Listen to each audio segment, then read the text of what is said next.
Today we're looking at the latest Threadripper offering from AMD and how it compares to Intel's high-end desktop offerings. Wait. Wrong channel. Salutations, crustaceans. I'm Lobster, and today we're reviewing the Cort GB64JJ. Let's check this thing out.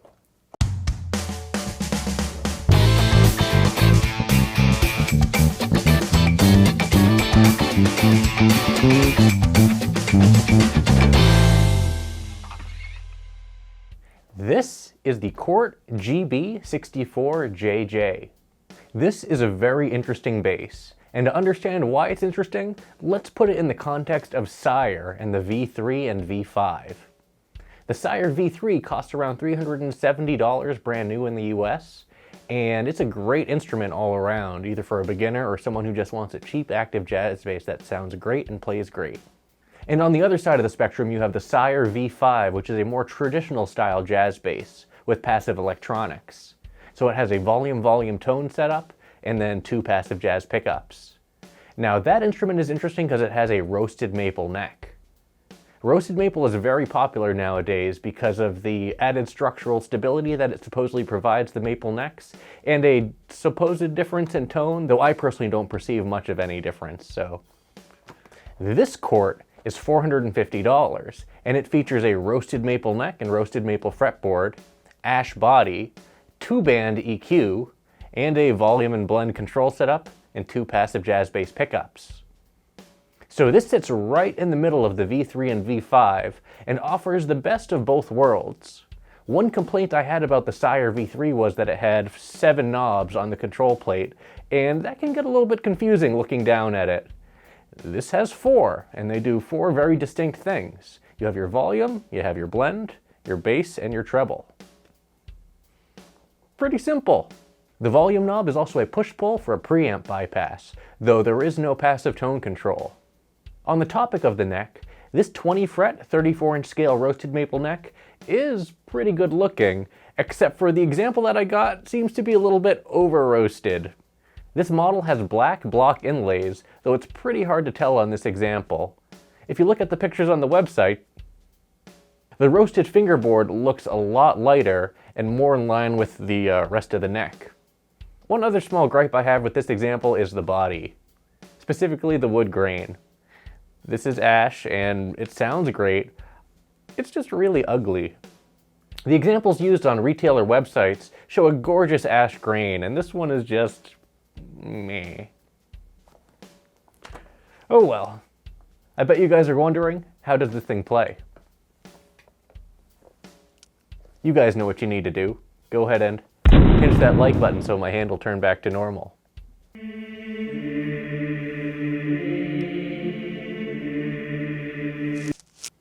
Thanks.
plays really well. The satin finished neck plays really smoothly, and the fretwork is nothing to complain about, honestly. I have no gripes. And as for the tone, I think this has a great jazz bass tone. It's also dead quiet. Here, let me pan to each pickup individually and you'll see. Neck pickup.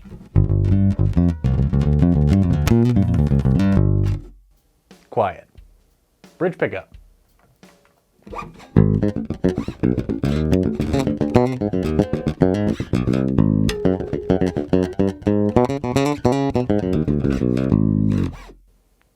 Quiet. This thing is pretty well put together.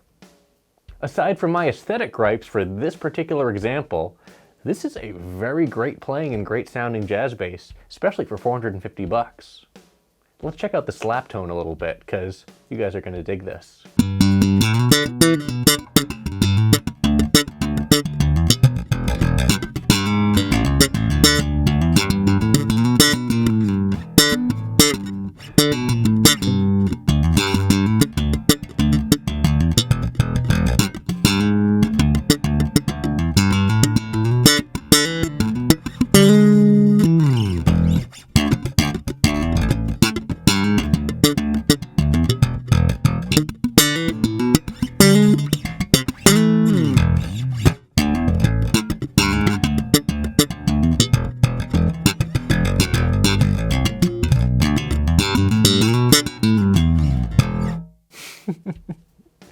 This is a lot of fun to play, and it has that Marcus Miller-esque slap tone, which just makes it so rewarding to slap. Fit and finish of the body and neck seems really top-notch as well. The tuners seem quality, though the bridge is a bit basic. It's your standard Fender-style bent piece of metal with the springs and the screws and the little saddles. It's nothing special, but it does appear to have a standard Fender bolt style, so you can replace this with a high-mass bridge if you wanted to.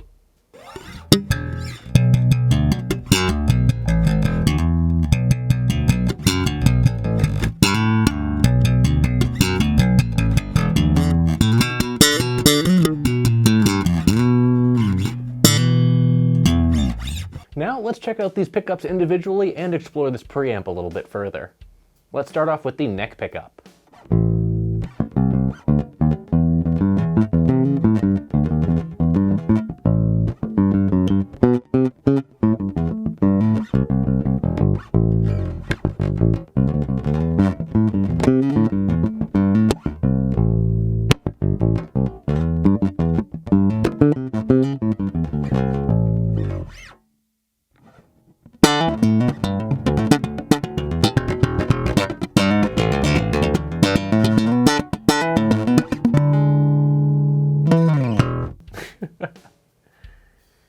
Now let's turn the bass up to 50% and see how that sounds.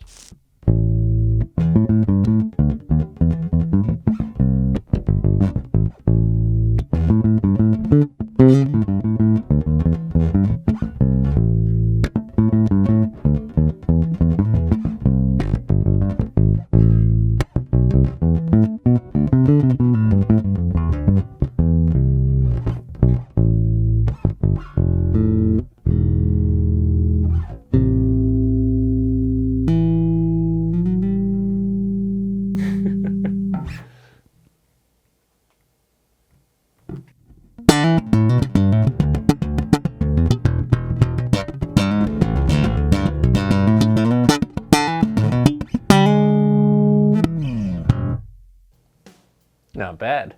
Now let's turn the bass all the way up.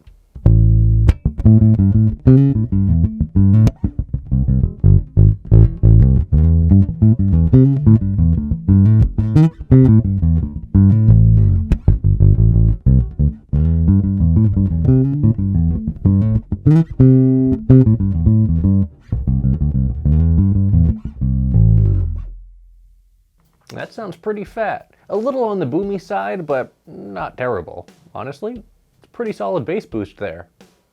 Now let's turn that all the way back down to cut and check out the treble control.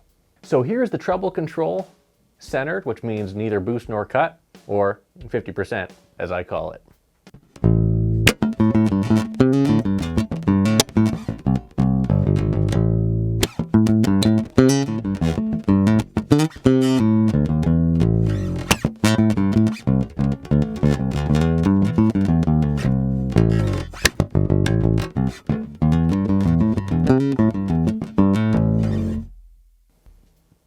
Not bad.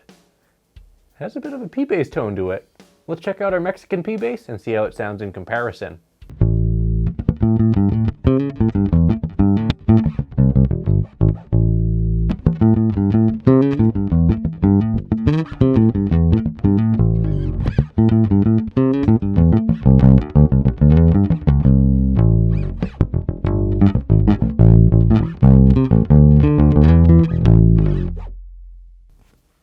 Not bad.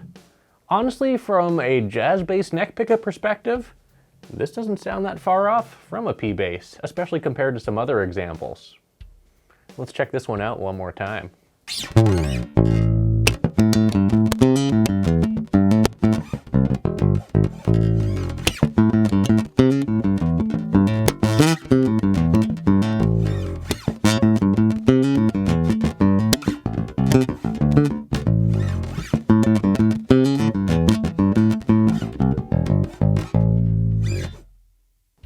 Not bad.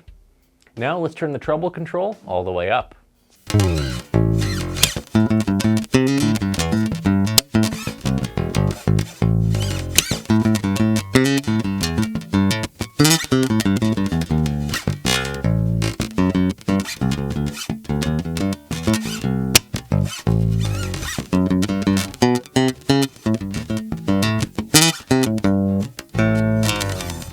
A little bit on the harsh side, but I think this preamp does a very good job of boosting the appropriate frequencies at the right level and not going a little crazy like other preamps.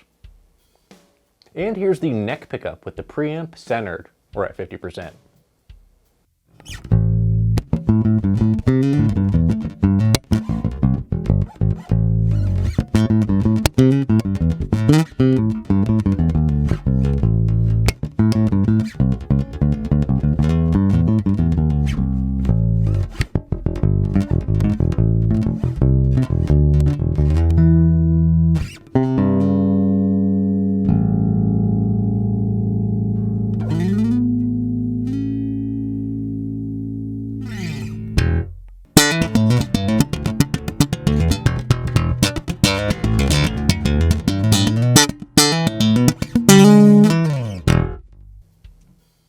Very nice. Now, let's check out the bridge pickup.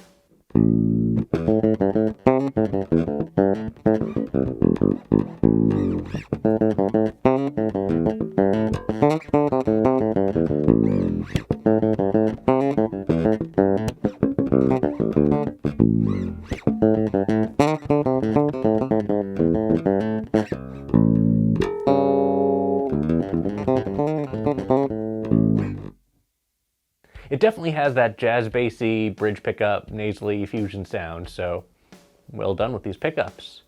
I'm assuming there's either some sort of dummy coil or a split coil design in here to cancel the hum, and it does a very good job of not losing that classic jazz bass character that you expect out of a jazz bass. Now let's center the bass control.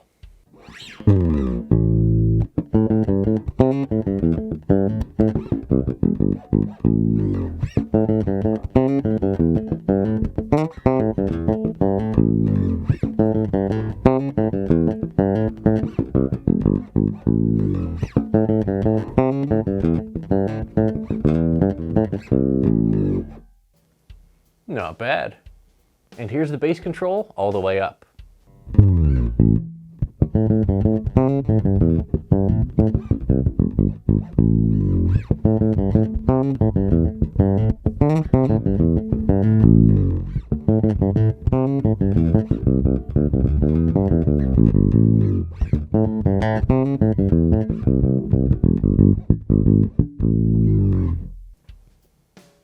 Okay.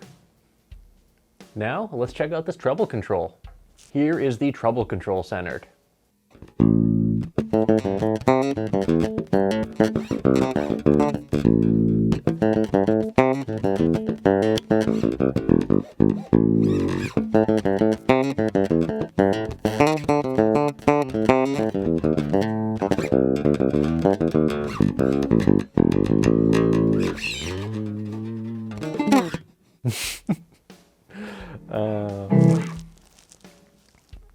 Again, not bad. This bass is producing a lot of very usable tones. Now let's check out the treble control all the way up.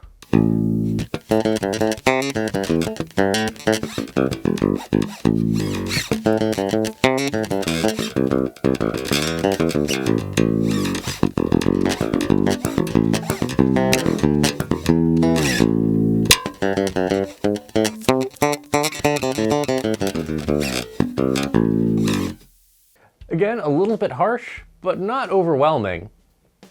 Good job, Cort. Now here's the preamp centered, or at 50%, as I say.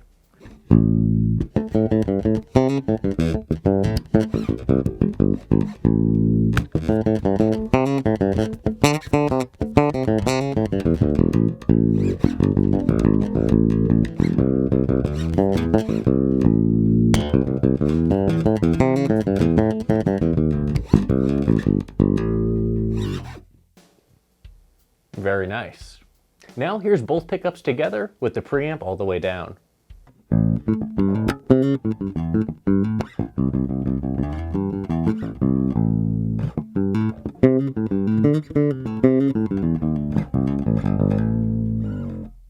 Now let's center the bass control and put that at 50%.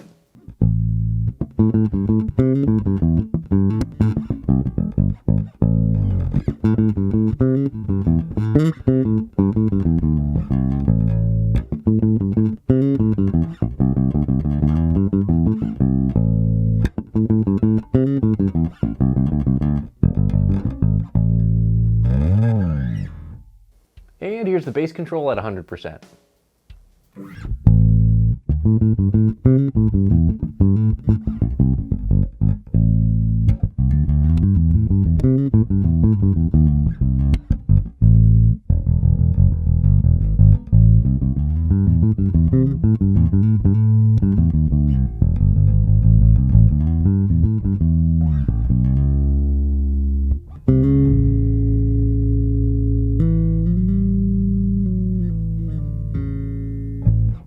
Now here's just the treble centered.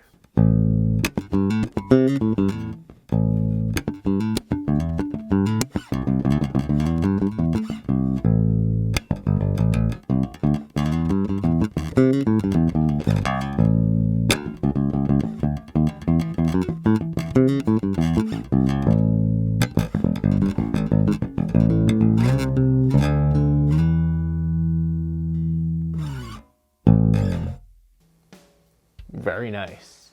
This really has that nice vintage growl that you want out of a jazz bass. I remember in my Squier Paranormal review, where that bass kind of cost a little bit less than this, but it's in the same ballpark. That bass was very well constructed, but lacked a little bit of character tonally.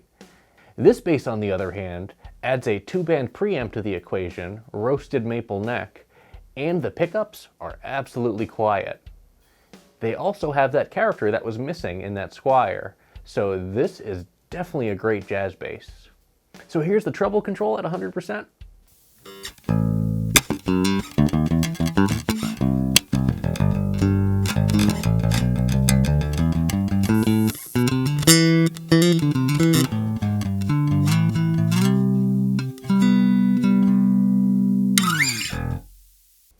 The treble control in all configurations has been a little bit harsh for my taste, but overall I appreciate the versatility in this preamp.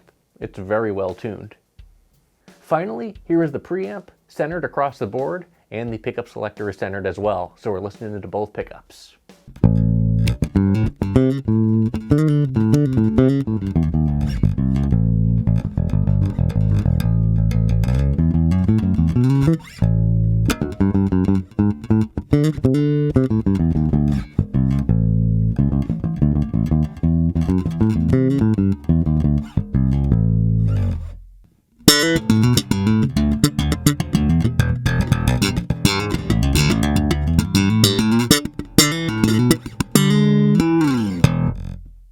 Very nice. So here's my final thoughts on the Cort GB64JJ. This is an excellent value for a jazz bass if you're looking for one that's inexpensive has a lot of features, and is tonally very flexible, especially compared to a regular jazz bass, which is already a very flexible instrument. The addition of this great 2-band preamp and these noiseless pickups make this thing an absolute winner. However, I am a bit bummed on the aesthetics of this. Not so much the model itself, but this particular example. The ugly ash that I got and the overcooked roasted maple fretboard make me a little bit bummed. I wish I got a nicer one. So what am I going to rate the Cort GB64JJ? I'm going to go ahead and rate this bass 4 claws out of 5. At $450, this is an excellent value. You get a nice 2-band preamp, a simple control setup, a roasted maple neck with block inlays, and an overall very solid build construction. And I think this bass sits well in its price point, sitting between the $360 or $70 Sire V3 and the $600 or $700 Sire V5 with the roasted maple neck. So great job, Cort. You guys nailed it with this one. Just next time, please send me a prettier one. Thanks. Well, that's it for this video. Thanks for watching, everyone. Be sure to like, subscribe, join our Discord, and leave a comment down below and let me know what you think about the Cort GB64JJ. And as always, until we groove again.